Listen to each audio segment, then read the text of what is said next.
Yes. And so much more. And so much more, Bambos. And where we're going to do that on? A wonderful chaos. Today we've got Karen Skarra on, and we had this is our second go at Karen, because first time we missed one another. And you mean she didn't show up? She didn't show up. Nicely put. And interestingly, she even warned me that might happen because of the show we actually have. And the show is Living with Invisible Disability, and we're going to discuss how it's been for her, and we're going to discuss her Walking Wounded movement that she's actually bringing awareness around people who have invisible disabilities. And we will be doing that on A wonderful chaos, people. A wonderful chaos.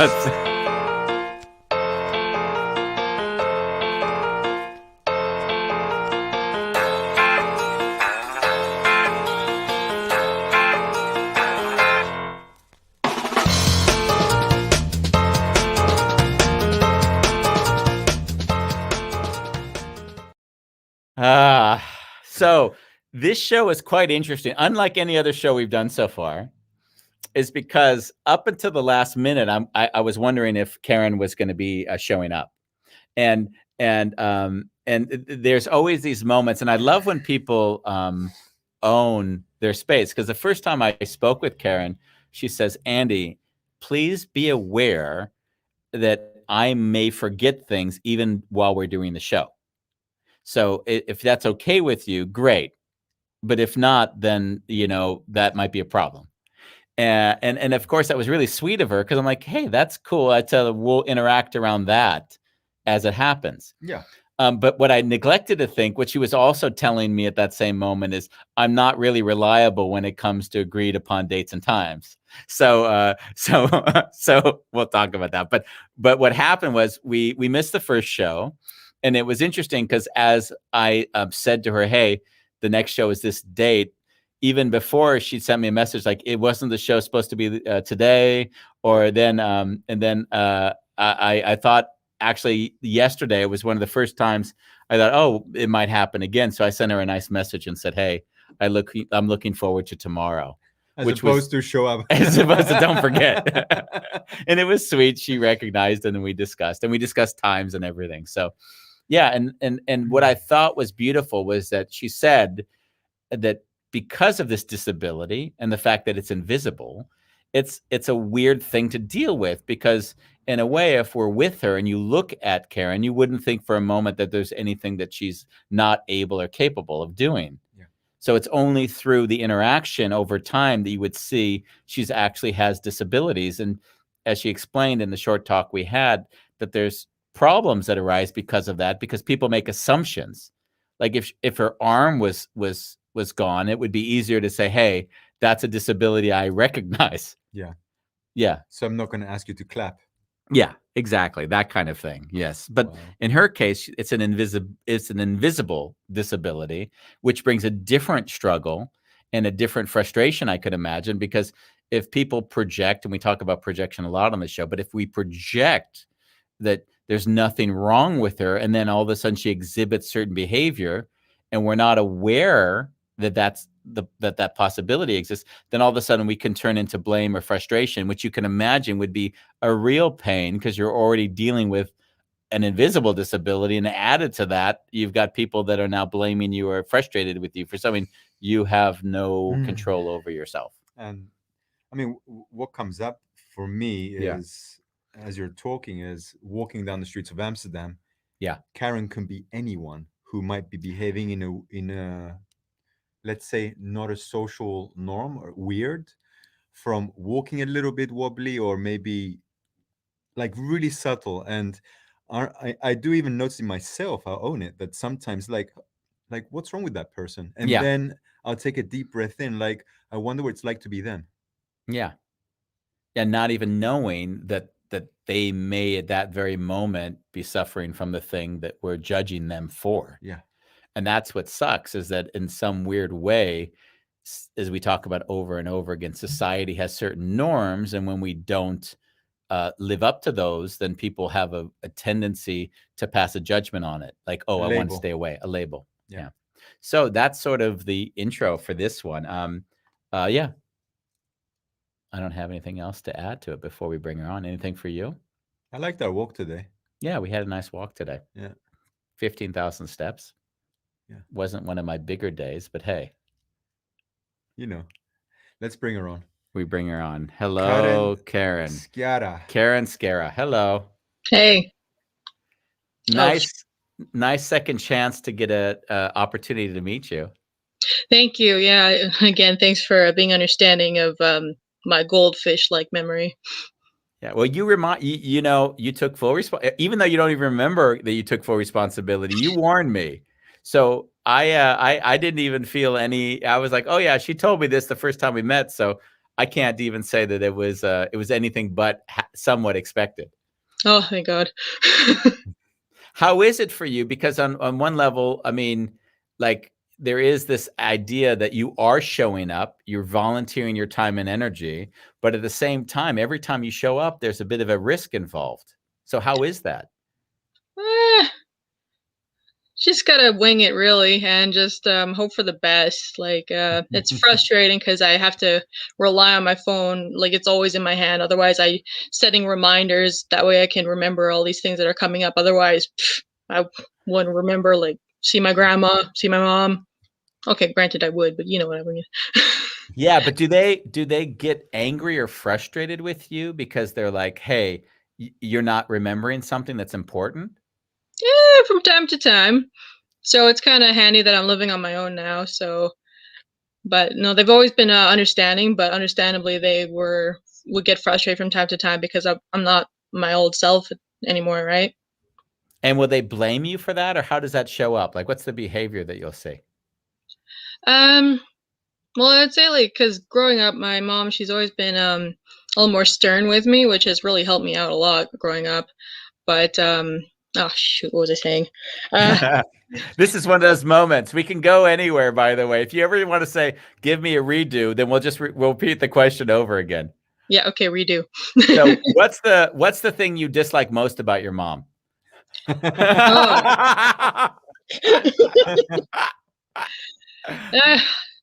No, she's actually one of the most amazing women I know, and gonna be more grateful to have her as a mom. That's beautiful. This accident happened in 2013. Yes. So that's what, now 7 years now. Can you tell me what you know? Because do you feel like you're another person after that, or do you just feel you're the same person but you just have inabilities? Did you change as a person after that accident? Oh, hell yeah. Yeah, like, well, okay, not really, but sort of. I'll explain. Yeah, please. So basically, I before my accident, I was pretty chill, easygoing, stuff like that. But now, since then, I'm like, life's too short. Fuck it. Okay, I shouldn't be swearing on air, but oh, please do. Please do. We use a lot of that profanity. Actually, I forgot to ask before we went on air. Good, I'm fluent in that. Yeah. Nice.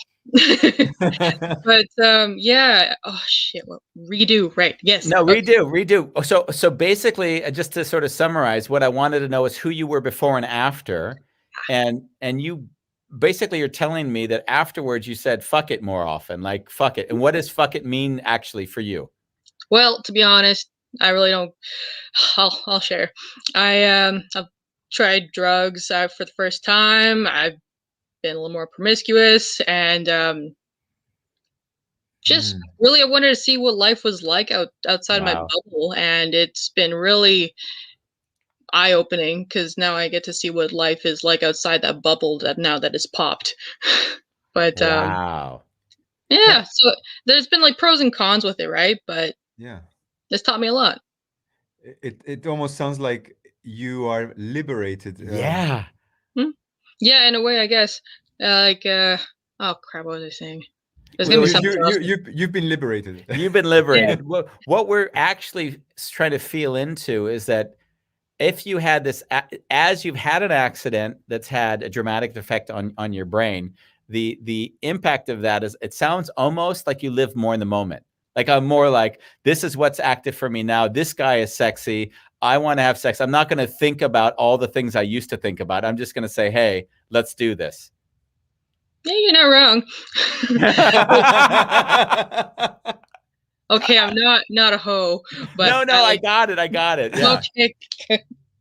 Oh, I don't want No, to show my girl this. and if you were, we would only think better we're of you. hoes. Yeah, I used to be actually. I'm married now, Down, hoe so downs. All right, yeah. cool.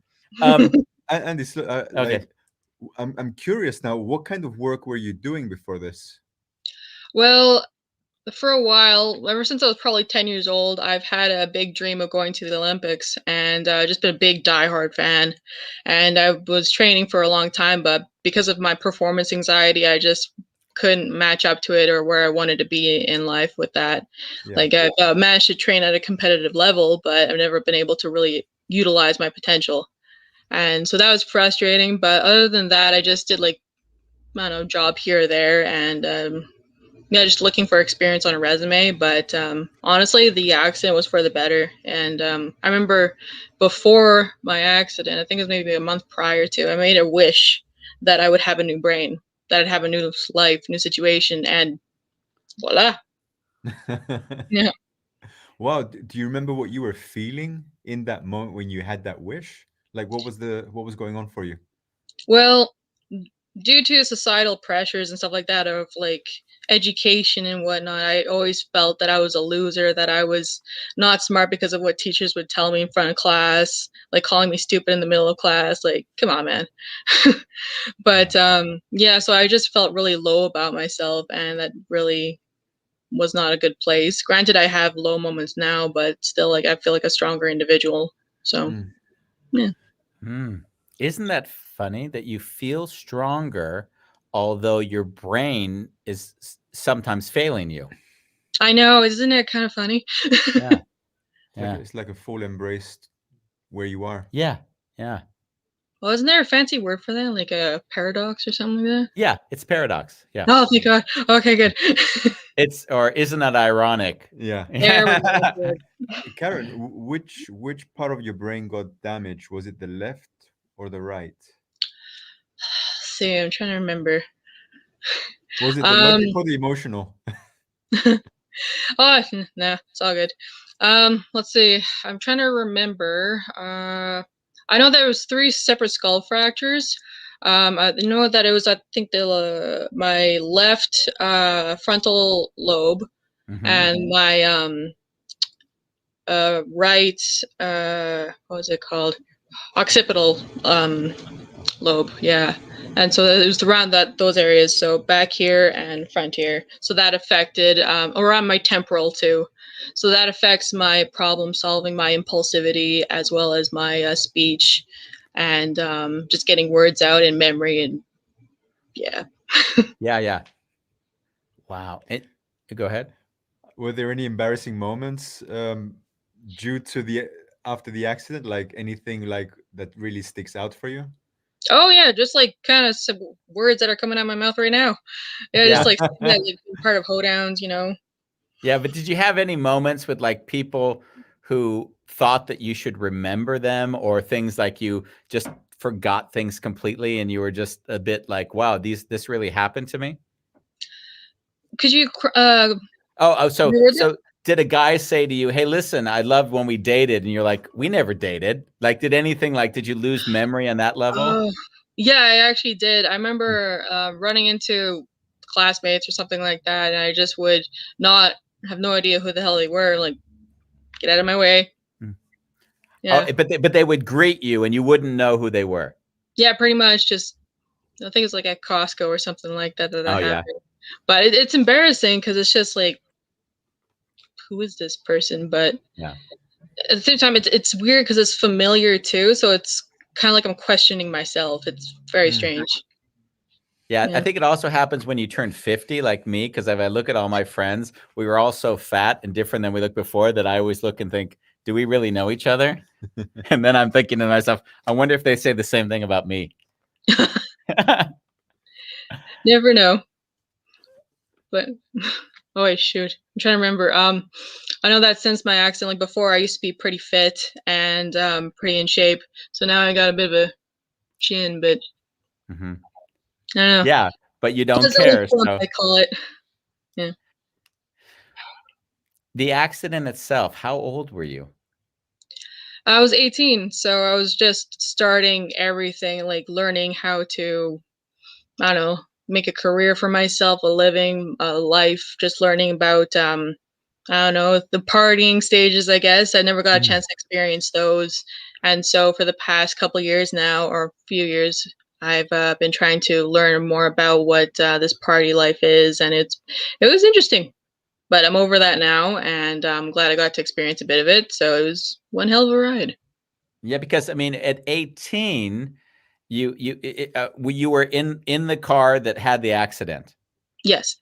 And I mean, were you alone in the car? Were there other people involved in it, or how did that work out? What was the whole environment that? Well, I don't have any memory of the accident, but oh crap, I can do this. I can do this. I can do this. Oh, what was I talking about? Words of sorts. The accident. Yes. Okay. So basically, what I was later told when I was able to latch onto memories is my family and my mom. She took detailed notes of what happened. So she talked to the police officer who was there that night, and I guess what they think happened is I was on a back roads, and I remember distinctively heading towards a party, but then after that I was getting changed, and but anyways, it turned black. And I guess what happened is I was on the back roads. I guess I must have been like speeding or something like that, and there were swerve marks, trying to slow down possibly for an animal or something like that. And then when I was trying to swerve, you can see the tire marks going down into the ditch like I was sliding. And when I was about to start rolling is when like the power pole, I guess how do you do this? Okay, I flipped up. Yeah, yeah, Yeah, I flipped up against it and I knocked the power pole in half. And the only reason why I was found is because I knocked the power out in Par Spruce Grove. So yeah. Wow. yeah, and Wow, Star's helicopter came and flew me to the hospital. wow. And then how long was that process of? Were you in a coma for some period, or how did it proceed from that moment?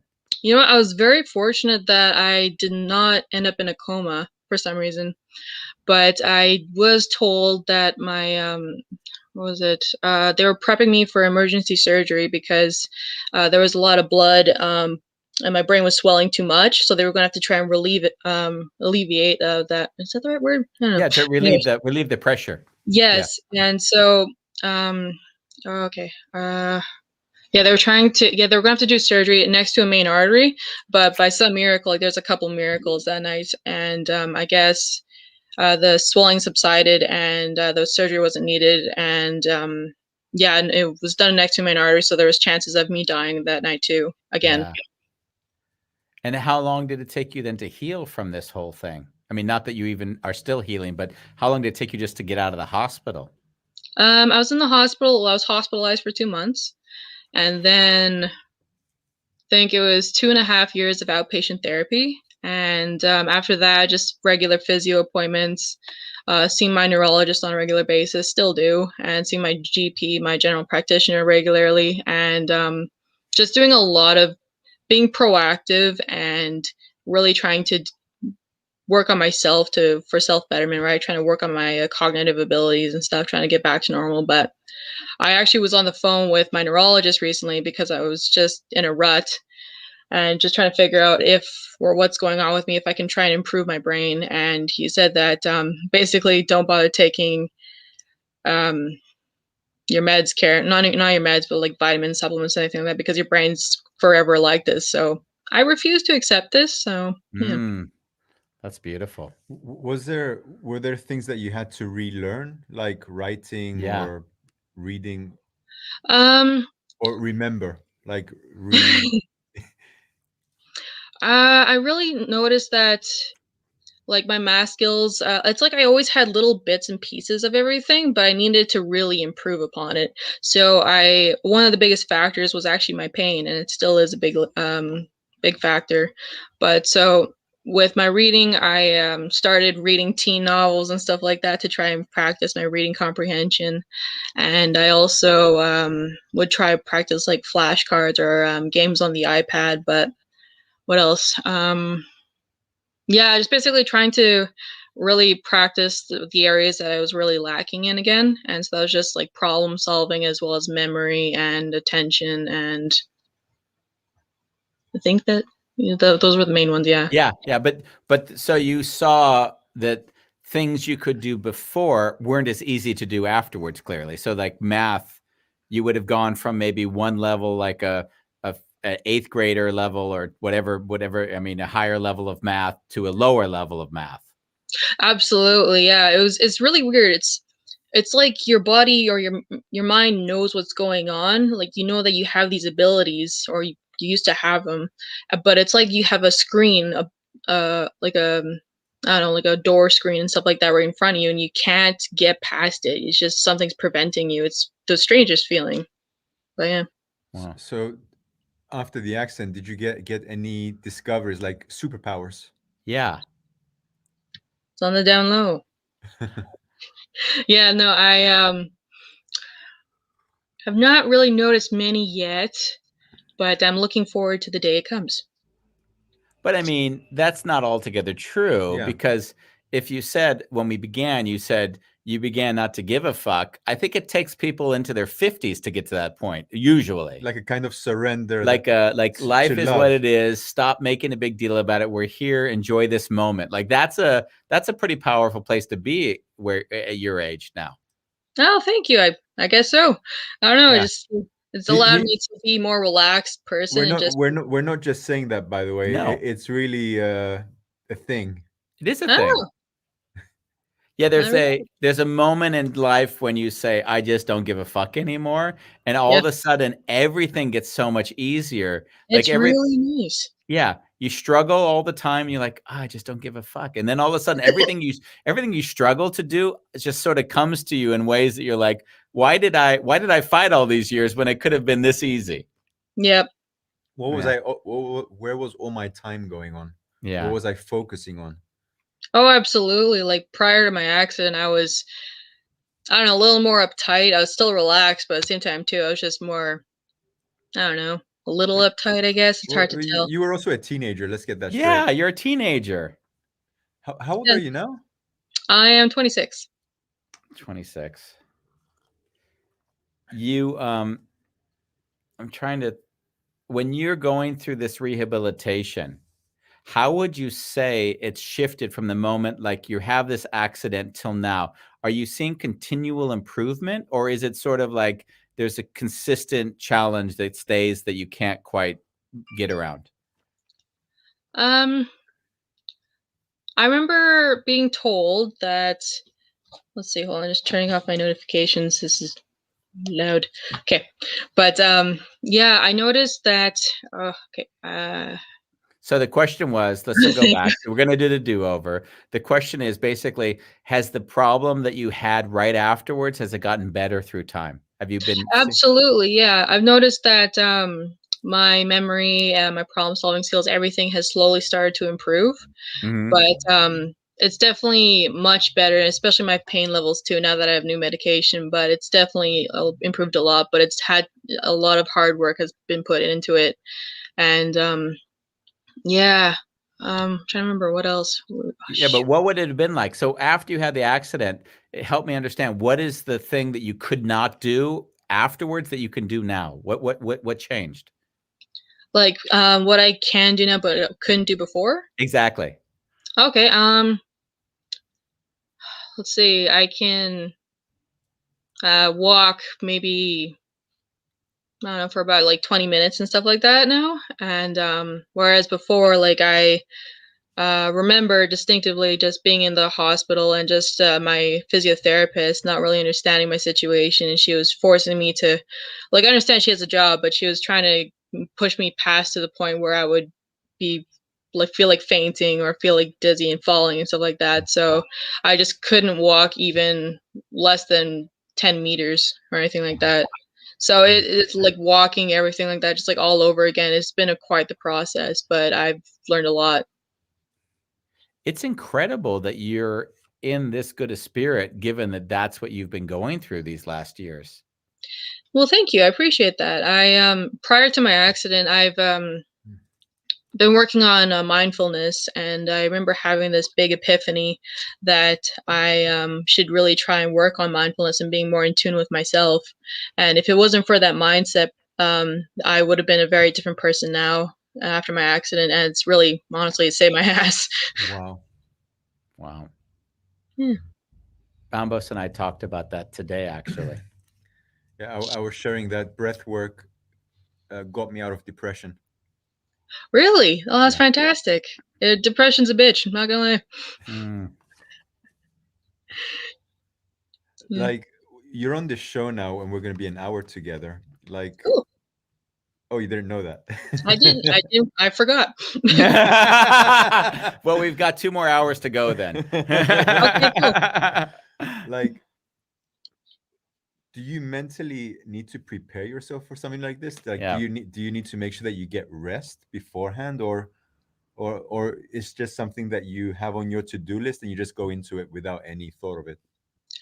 It's a combination of both, because I noticed that, well, since the accident, I need to really start preparing notes and like basically a script for myself whenever I have a phone call or a meeting or anything like that. Mm. But at the same time, too, the only way I'm going to improve is if I actually try and push myself past my comfort zone. So I try and just basically, quote of the year is just balls to the walls and just go for it. And if I make an ass of myself, so be it. Because Living it. you asked me a few hours ago, Andy, can you send me the list of questions that you might ask, or if you have them, can you give them ahead? And I think I just said, listen, we're gonna have fun and we'll figure it out as we go along, and don't worry, we'll make it work. Yeah. Yeah, that was actually good comfort towards me. I was like, all right, we'll make this a good time. Yeah. Yeah, definitely. I want to know what your dating life is like nowadays.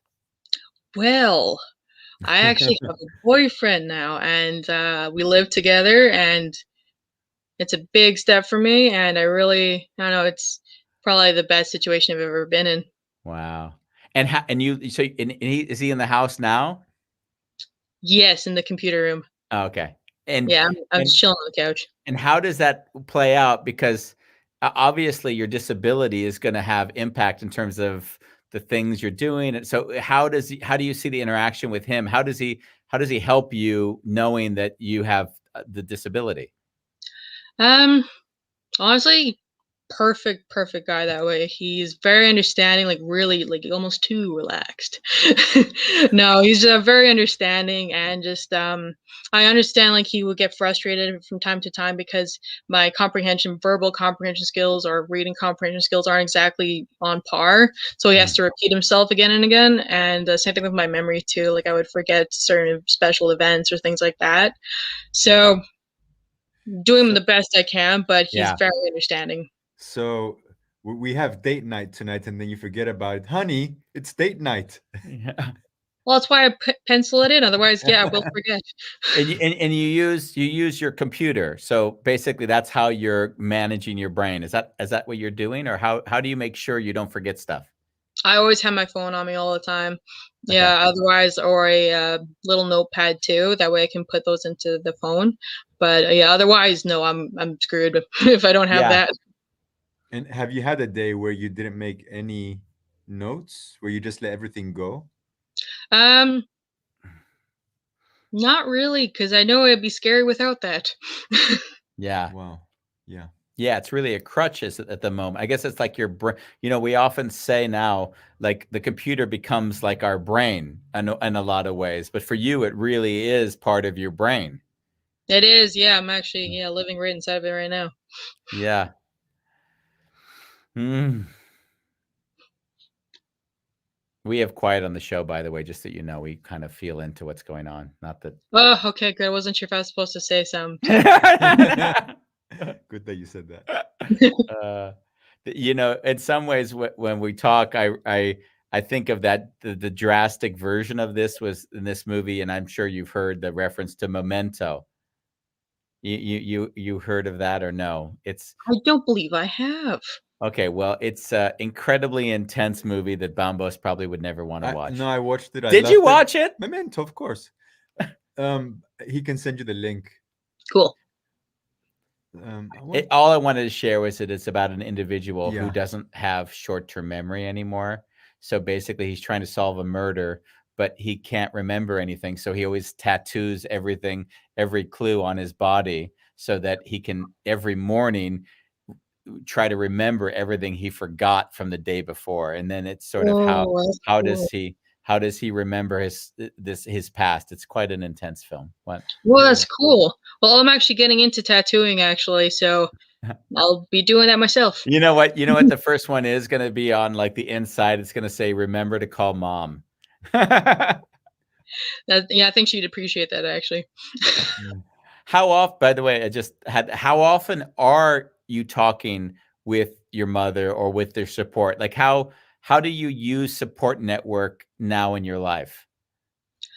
How do I like utilize them and whatnot? Yeah, like would you say you talk to your parent every single day, or is it like not some you might not talk to them for a few weeks, or how is that? I talk to her maybe like a few times a week, just over text and stuff like that. But other than that, she's the one that also my grandma too.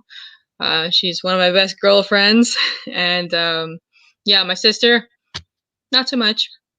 No. She's cool, but she doesn't reach out. Yeah. Sorry, Alyssa, I love you.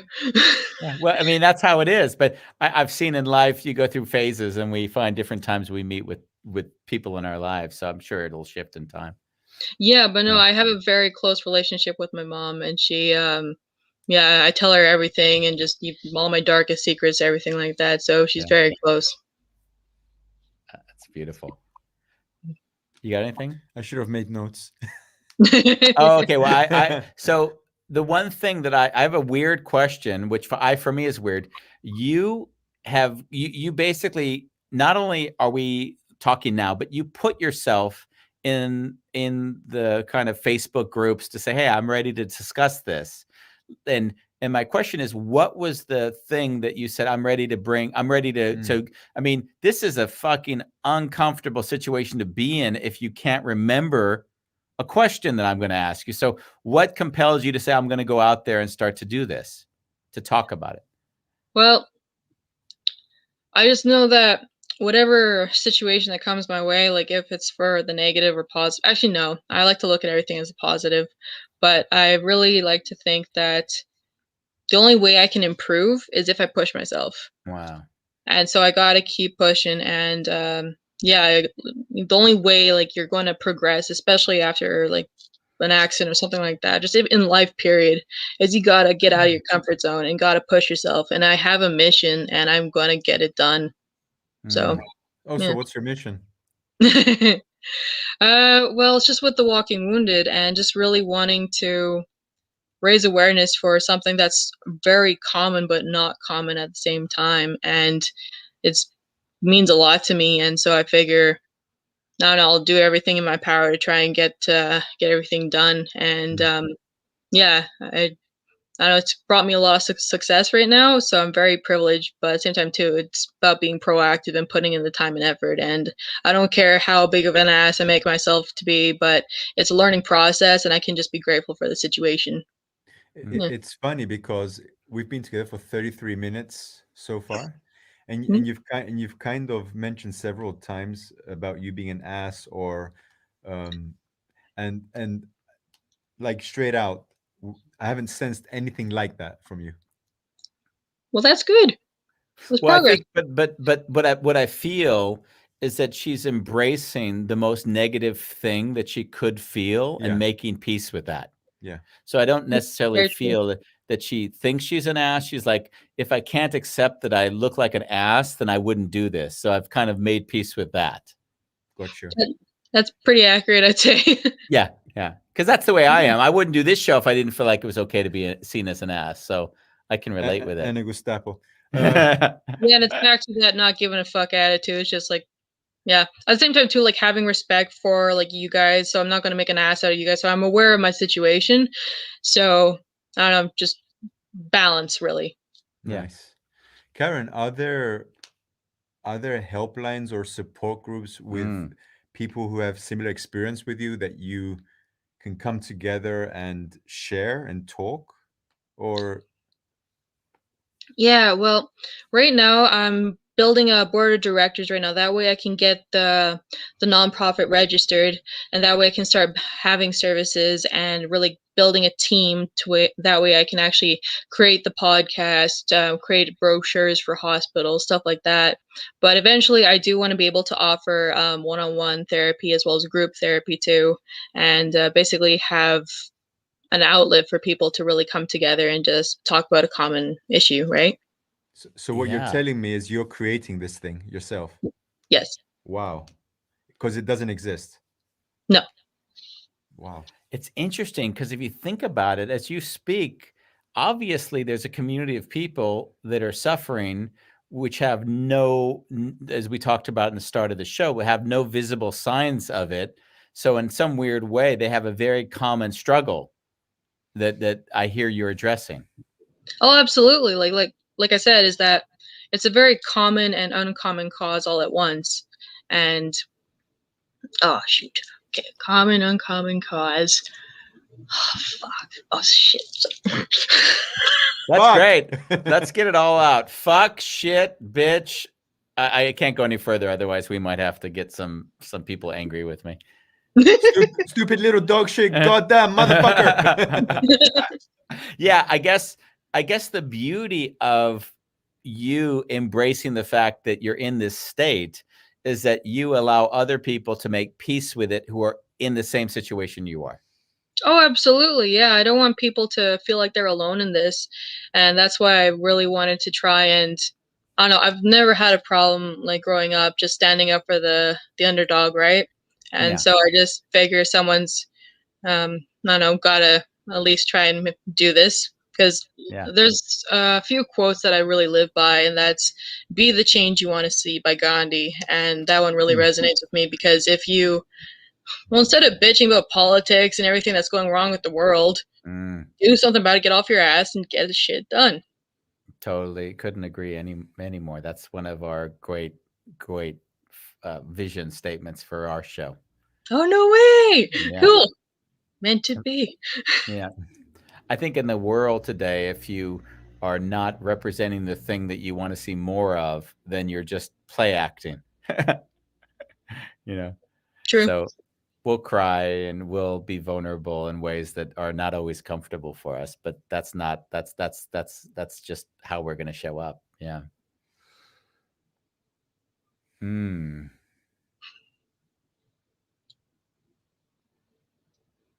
It's interesting because as we sit together, I have this feeling like if I make a really long sentence, that it'll be hard for you to concentrate from the beginning to the end. Oh, dead on. Actually, very dead on about that.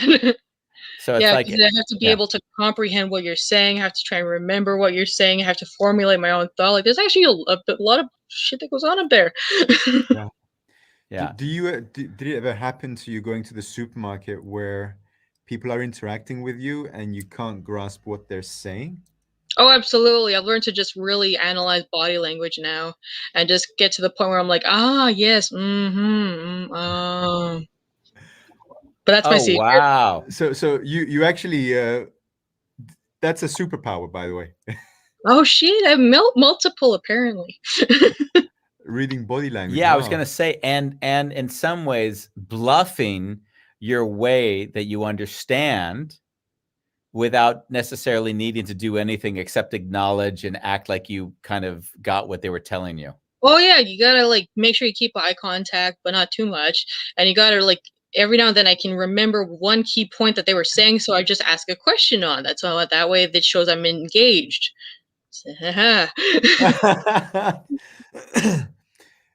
Did you ever have to come to that point to say, "Hey, I've got brain damage"? I've tried that once. I tried that on a Tinder date actually. I became multiple Tinder dates, and it did not go so well. It's like you don't look like it, so I'm just all right, okay, bye. Bye. So They yeah, didn't. And how did you meet your current boyfriend that you're living with now? I met him through a good friend of mine, and we were just chilling at this house party, and it was just automatically drawn to him and just knew that I needed to. It was a weird feeling. Normally, there's attraction, like you have the attraction, right? But it's like some cosmic thing. I just had to know who the fuck this guy was, Yeah. and just yeah, just worked out really well, I guess. Yeah, Yeah. yeah, and I mean, there must have been a process that as you spoke to him, it became clear that you also had some brain damage. So how did that get dealt with in meeting him? Like, how did you connect around that? Oh shit, that involves memory. I don't remember that far back. Wow. Yeah, yeah, I can imagine. Yeah, okay. Yeah, I can't remember the whole process, but I do know there was a process. Yeah. Yeah, great. We'll have to bring him on the show. Cool. Mm. When you said, and this is curious to me because when you said it, my brain kind of froze. It felt uncomfortable.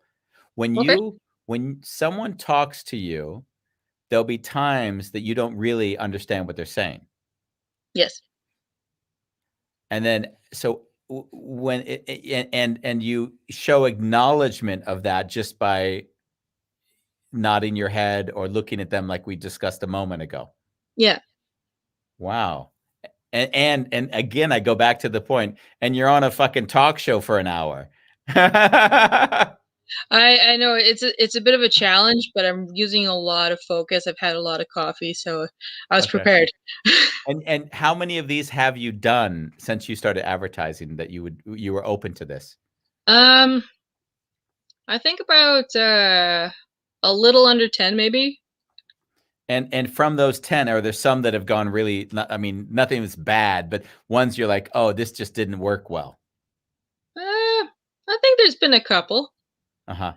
Yeah, but other than that, I think it's just been I don't know, I'm along for the ride. So anything that happens, I'm Yeah. like, eh. But I guess I'm curious because now it would be interesting. And I know it goes back to memory and it may be a hard question. Was there a similarity in the ones that didn't go well? Yeah, it's the ones where oh crap, where it's not as planned, like a planned script or questions and whatnot, and it's just coming off the top of my head, and that never ends well. Oh, okay. So basically, and I think the way we run it would be potentially difficult for you if we weren't just very flexible and easily adapting, I'm guessing. No, you guys are making it very much. I feel more comfortable now, so it's I don't know, nice. You guys are very understanding, so and relatable, so it's helping a lot actually. Yeah. But when you said, Andy, do me a favor and give me the questions, then basically those questions are really like a crutch for you to get through that hour. Yes. Yeah. Wow. Yeah. So right now I'm just pulling shit out of my ass, and it's going and okay. It works. When it comes to, we're talking now, God, how many years since this accident? It's almost 8. Almost 8 years. In those 8 years, have you been able to find work? Well, I've actually tried, and yeah, I've tried going through this company. It's called CCRW, and they help you try and transition into work again. And it didn't go well at all. So yeah, just my pain levels were too much to handle, and I just couldn't handle it anymore. And my way of life, my standard of living was just awful, and I couldn't even make money, and so I'm just on disability income now. So it's honestly it's embarrassing. So that's why I'm also trying to I don't know, create little side jobs every now and then, or pursue arts, so that way I can try and make a living for myself. Because no one wants to live on government money, right? I don't want to feel like I'm using the system. But that's just my perception on that. So not actually how it is. Wow, but I mean, in a weird way, you're navigating a world that doesn't know how to deal with you. Pretty much. Yeah. I don't know. It's kind of creating awareness through a, I don't know, unknown process. It's more of, I don't know. It's an interesting ride, I'd say. Yeah, it's a good way of putting it. Well, not mine, but yours. Yeah, but I mean, this is going into probably a maybe more difficult question, but are there things you're learning about society because of your state? Are the things you're like, oh, I now see this clearer than I did before? Oh, absolutely, yeah. Like, Oh crap! I had to try and think. um, yeah, I guess there's a lot of um I don't know, learning more about two different types of worlds and stuff like that. One that's good and one that's, I guess, quote unquote bad. But I've been learning lots and ins and outs of like street smarts and I don't know, like what's the other smart? Book smart. So I've been Yeah. learning both, and it's been really helping me out. And I've had no idea about this kind of world, what it's like, and just I don't know. It's taught me a lot, so that way I know how to better like protect myself and stuff like that. So, I mean, when you say this, I'm assuming that when you say street smart, are there situations where you feel like people have even tried to take advantage of you because of your disability? Oh, it happens all the time, and it's frustrating because I don't know, like I'm not sure how to word it properly, but basically, like because of how hard I've worked and I've seen results now, people are also trying to take advantage of that, and it's really frustrating. Like trying to use what success I have so far just to try and be my friend, and it's really insulting. And at the same time too, like even before all this, like this past year, things have finally come to fruition. It's really been wonderful. But prior to that, I've noticed that some people have been trying to say like, "Oh, Karen, yeah, you said this," and it was very out of character for me. So I really doubt that I'd be capable of doing or saying something like Mm. that. So it's just, and then having someone who was there in that room too said like, you actually didn't say that. Oh, got it.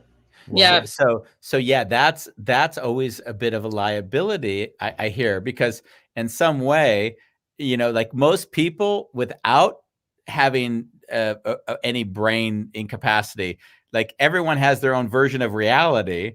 But the fact that you have the disability means the other person can say, yeah, but it's because of your disability you don't remember this. exactly. It's really, oof, it's That upsetting. would be frustrating as hell. Yeah, but Yeah, no, I want to knock some people out. Not gonna lie. Yeah. you're saying something really beautiful for me, Mm. actually. Like, it would be out of character Yeah. for yourself to say something, Yep. and what comes up for me is a gut feeling. Mm. Yeah, So you have like hearing you, the gut must be really strong in you. yeah. I guess the gut is. I don't know. It's usually Superpower. just. It's normally just hungry, but that's about it. Yeah, I was gonna say she's equating it with another thing at the moment. Like but it doesn't, like with Andy and me, we're very like sensitive in our bodies, Yeah. so we'll tend to feel things Yeah. before we understand them. Oh, absolutely. No, I resonate with that. Absolutely. I've noticed that I'm becoming more in tune with my body and just really trying to listen to what my gut's telling me. And Mm. it's really been quite the process, and it's very moving, actually, just like how much I'm learning about myself and like what I'm capable of, as well as what other people are capable of, and trusting Mm. their judgment or not trusting their judgment. Mm. So you have brain damage, not physical damage. In a way, your body is a big sense organ. So I would say it senses bullshit before it happens, if it happens. I'd say that's pretty accurate. It's Yeah. oh, go ahead. Oh, actually, I forgot. Okay, sorry. And that's what I thought. I was like, oh shit, I gotta break. And I want to go back to both of your points, which is when you said it, it actually triggered me like it did Bambos. Out of character. The one thing I know that when someone says something that, Andy, you said that, then I might have even said it, but not with the intention that they've applied to it. So not that so it's like they're interpreting my words in a way that I see isn't what was clearly not the way I wanted them to be. Oh, absolutely. And that's actually a really interesting way of looking at that, is that I possibly could have said those words, but different context, right? Something to Yeah. think of. Yeah. But I mean, in a way that I think for all three of us makes us very comfortable, because in that, I think you're right, because I don't want to argue with you, and you don't see me right at the moment either. So that's okay. Yeah. I'm really sorry that I drank all the tea. I know. I was just thinking, Bambos handed me this hot water that had nothing in it. And I'm like, oh, thank you for leaving me that hot water. Very kind of you. By the way, we have Edith. I'm going to say her name, Edith. It is. Thank you you. for the honesty and lightness in your shares, Karen. Yeah, that's Edith. With a heart. Is that a Oh, heart? That's a heart. Oh, I that's a didn't know heart. that. Oh shit! I Oh. didn't realize this was live. That's awesome. Oh, that's girl. funny. I thought that was an ice cream cone because it looks like a double scoop of ice cream sideways. It could also be testicles. Oh, it could be, but then that would be a pointy penis. That would. And Andy's learning the emoticons. Yeah. In fact, all you gotta do is just turn your head sideways and you're good. Yeah, we have one man who he sent us. In fact, I need to find it again. He sends us emojis, and for a year he was trying to communicate with us, but I didn't know what his emojis meant. So now, when he sends us an emoji, I have a translator that I can use to see what he's trying to tell us. He sent Andy a translator. Yes, and then we can say hello to Lady Richardson, who I don't know. We don't know Lady Rich, so she's just saying hello to us. So hello. Lady Richardson. I love her name is Lady. Hey, Lady. You know. Hey, man. Yeah, exactly. And we have Helen, who says thank you for sharing, sending you a hug. We send you a hug back. Wonderful, as well. Helen. Aww. I love the flower in her hair. So yes. So you have very stylish glasses. I'm a photographer. Did your style change? Well, prior to my accident, I actually didn't need glasses, and then since my brain injury, that affected my 5 senses. And so yeah, my smelling, my sense of smell, sight, hearing, everything like that has changed. Taste, even the taste. Taste. Yeah. So would you say there were foods that you used to eat that now you like? Yeah. Oh, absolutely. I'm trying to think of all of them, but I kind of like Ichiban a bit more now. And what's that? Oh, it's like mama noodles, that kind of stuff. It's a really nice noodle place. Yeah, but it's just packaged food, really. But yeah, I don't know. It's very weird because at first it's like I couldn't really taste, so I just would be numb and just nod along with what people are telling me, like, "Oh, it's food. Okay, yum." Wow. So you had food that you liked that you tasted again, and you didn't actually even taste the flavor anymore. Not really. Yeah, I just remember. I think my mom, she dropped off some ribs once, and I just remember thinking like, okay, I think I used to like ribs, but I can't really taste it, so I'm just kind of nodding along with her. I've actually never told her this. I feel so bad. Is Mom watching live? Well, I hope not. Wow. What's a secret your mom doesn't know about you? No.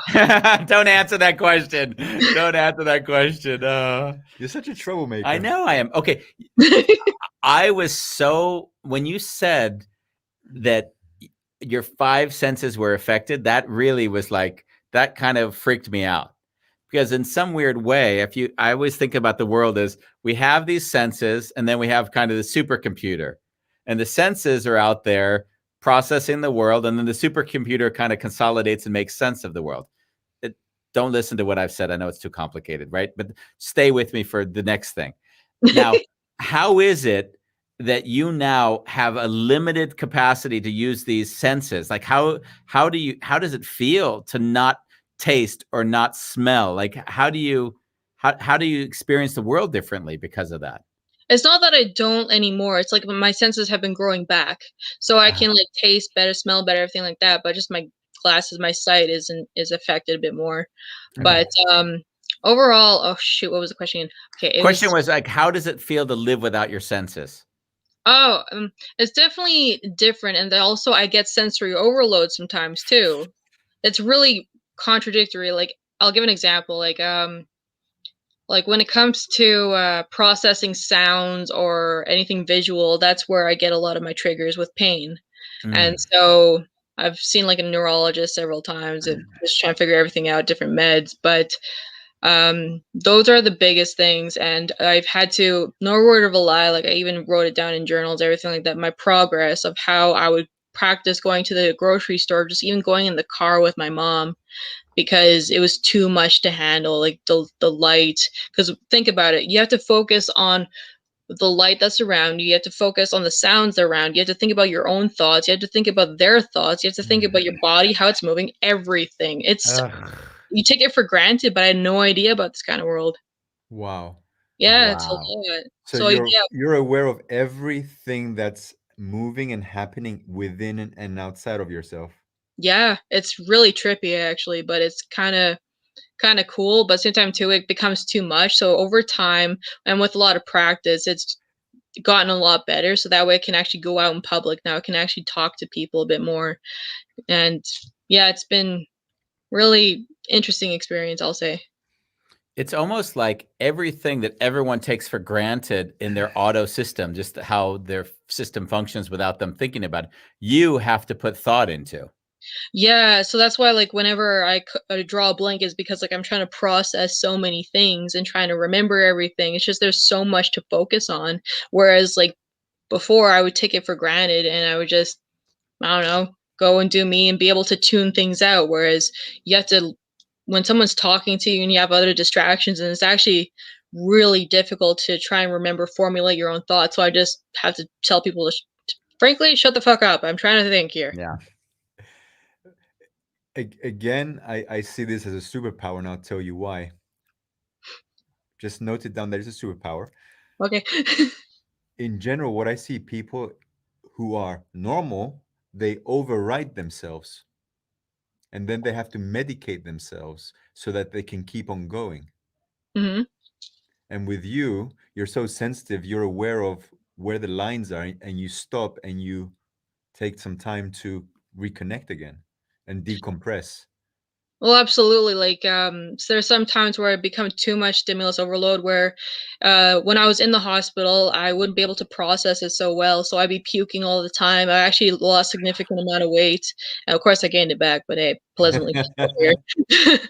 But, yeah, I just remember puking a lot and, every morning because I couldn't handle all the stimulus that was going on. And so I just lost a lot of weight. I became almost anorexic. And yeah, so now I'm handling it a lot better, but it's just very difficult. And so there's times where I'd be like a week or more just bedridden and stuff like that, and not able to do anything because it's just processing all that information. So yeah. It's almost like a rebirth, Karen, Mm. because Kind when babies are born, they need to, like, they wrap them up so that they don't take in too much in one go, and also they cry a lot to decompress because Oh, it's too much. So it so feels like, basically like cradle myself right now. Is that what you're saying? Mm. well, you mentioned blankets, right? Like okay, I need to like block everything out now just to come back. Ah, Babies can't do that for themselves, so Wow. mommy and daddy do it for them. that's really cool. It's Yeah, actually kind of poetic in a way, just about a rebirth, right? yeah. It kind of is, and I guess I got my wish that came true, that I got a chance at life again. It was pretty cool. Yeah, because you're really relearning everything, but as an adult, where as a child, if you stumble around and puke and shit yourself, everyone thinks you're cute. But as an adult, all of a sudden it's like, why are you doing this? And so in some ways, you're going through that process of reacquainting yourself with these are hands. This is the taste of a food. This is the smell of something. And how does it affect me? There is That's a, actually very accurate, yeah. Because there's, like, even with walking, when I go for walks with my boyfriend, it's frustrating because 'cause I'm trying to, like, focus on walking at the same time, but, like, I remember my mom actually a while back, she made a comment that I actually have stopped moving I think it was my left arm when I walk, so I have to really, and sometimes it feels like I'm on a pirate ship or something like that. uh-huh. No, it doesn't have to be any ship, I wanna say pirate ship. But, it feels like I'm on a ship, and it feels like everything's kinda going, like, around, it feels very it's like my balance is very off when I'm walking. It's Mm, very different life. Yeah. yeah. Mm. We have it's actually Genesis. Genesis was the person who was on before. She's on another account. Yeah, So yeah. Genesis Hello, shares. Genesis. We've had her Hello. on the show also. She was on a show. We had a really nice time with her. Thank you for being vulnerable and sharing your insight. That's Aw. and then we have Bola Lang in South Africa. And this is an interesting comment. He writes, for the most part of this show, I've been trying to imagine myself in your situation, Karen. It felt like quite a challenge. I don't even think I imagined it as you feel it. I have the same challenge that Bolalong. There's a I always feel on the show when someone speaks, I try to feel where I can identify with this in myself. So Mhm. when you're talking, I'm feeling, where does this feel true for me, or how do I feel that in myself? And when you said I lost my senses, my the bottom dropped out of my thoughts, because I'm like, I can't even begin to fathom what that would be. Yeah, it's really like another world. It can be honestly, it's been hell, a lot of it, but at the same time too, it's been a blessing in disguise too. So I don't know, gotta look at the pros and cons, right? Yeah, the only thing I could equate it with was when I traveled to India as a backpacker, I was so overwhelmed. My smell was that my hearing, everything was loud. I was looking at the most horrible things in my life. So I felt so overwhelmed with stimulus that I just needed to shut down and go to a room and get under the covers to just try to feel My the stomach peace just again. turned. Yeah. You spent time in India or no? I've traveled there Yeah. for work. It's painful. Yeah, but unimportant. That isn't even close to what you experienced, and that's the closest I come to that feeling of overwhelm. Yeah. Well, Karen, we've gone over our hour. We've done it. We've done it. Cool. Thank you so much, you guys. I really appreciate the insightful questions you have and taking the time to listen to my, you know, my memory and stuff like Yeah. that.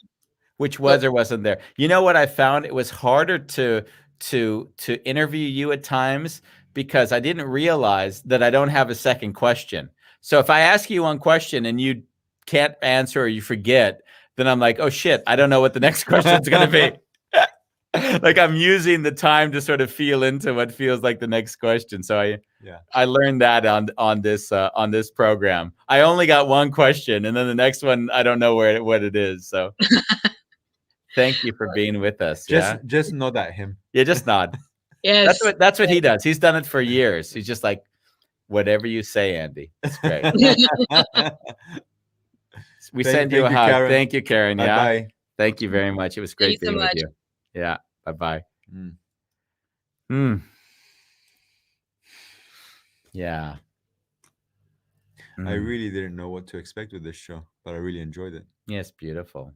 Yeah. It's interesting because what I love about us being here is that it is present with what's present. Yeah. And in this case, it was beautiful to be with Karen, feel and sense the struggle that she might have as we went through the show, and feel like, where do we adapt just to make sure that we keep connection and make sure that we don't fall into to making it uncomfortable or whatever. Yeah. And I mentioned one thing I was tracking in myself is, Andy, a sentence can't go to 3 sentences. It's either a sentence or don't ask it. Yeah. And that was really interesting for me to also feel into. I think that's one way I could identify with the struggle. I was like, oh, if I have to hold on to one part of a sentence and then carry it to the second sentence, it's a struggle. Because I have to remember what you said a minute ago or a second ago, and then still remember that again, and then maybe you bring a concept in. Sometimes I have that with you, and I have to say, Andy, simplify. Yeah. Or ask it a different way. Ask it a different way. Yeah. And I was very conscious of it now, but I don't treat you like you have brain damage, but I can if you'd like. I've got brain damage. I was waiting for you to say, please do so. So we have one show tomorrow. I haven't talked to our guest, so I hope he does show up. It's quite an interesting show. We got our first shaman on, and I was really excited. It is tomorrow's show, right? It's today Thursday? Yeah. Yeah. So we had a really wonderful chat. He's very well established as a what do we call them? An influencer. So he's got always people that watch, and I love his content. He's a beautiful person. And what I found beautiful about his shamanism is that it's very much acquainted to connecting to the female energy, where he even dresses as a female. So it's a shaman. I believe it's from the Philippines. I have to look into it, but that's the show for tomorrow, and I'm looking very much forward to having it, assuming that we connect. It's always funny though that there'll be shows in a week where they kind of link. And Monday we have interview with a guru. Yeah, That's gonna be fun. that's gonna be fun. Yeah, that's That's a surprise. that's a surprise, but it is a surprise where there'll be role plays and experimentation. Yeah. It'll be an edgy show for me, and Yeah. we'll see where it goes. Yeah. You know, the only problem with these edgy shows is they stay on the internet forever. So that's the risk We we can't take. take it down. I mean, we could, but we wouldn't. would we we? would just say, "Why watch this show?" You know. We see you tomorrow.